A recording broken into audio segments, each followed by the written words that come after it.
দেখেন, উপজেলার নির্বাচনে যে একটি স্থানীয় সরকার নির্বাচন, এই স্থানীয় সরকার নির্বাচনটি অত্যন্ত গুরুত্বপূর্ণ।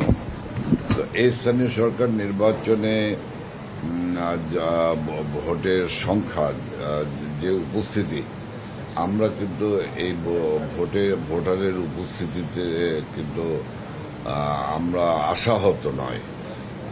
কারণ সার্বিক অবস্থার কারণেই ভোটাররা ভোট কেন্দ্রে যে সংখ্যক ভোটার উপস্থিত হয়েছেন, সেটি একটি নির্বাচনের জন্য এই সংখ্যাটি, এই গড় সংখ্যাটি যথেষ্ট পরিমাণ রয়েছে। তবে আমি বিশ্বাস করি যে আরও ভোটারের উপস্থিতি সহজ হতো যদি এদেশে বা অন্যান্য রাজনৈতিক দলগুলো বা দলগতভাবে যদি নির্বাচনটি হতো। কিন্তু এবারের নির্বাচনে একটি বিশেষ দিক হলো যে এবারের নির্বাচনে কিন্তু দলীয় প্রতীক নিয়ে কোনো নির্বাচন হয় নাই।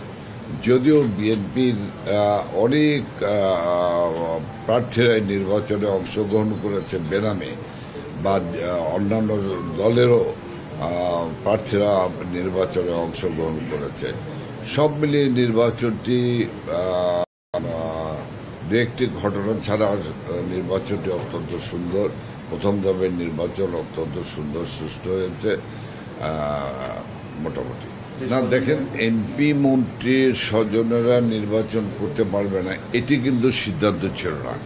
সিদ্ধান্তটা এখানে কিছুটা ভুল ধারণা কাজ করছে। পরবর্তীকালে মাননীয় প্রধানমন্ত্রী কিন্তু বিষয়টিকে খুবই পরিষ্কার করেছেন, এবং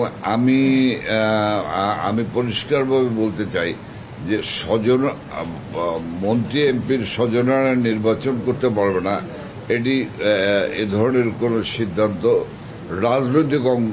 রাজনীতিতে হবার নয়। তার এটাই বিষয়টি হলো, এখানে দুটো দিক। একটি হলো যে নির্বাচনে অংশগ্রহণ করছেন কোন নেতার কোন সন্তান,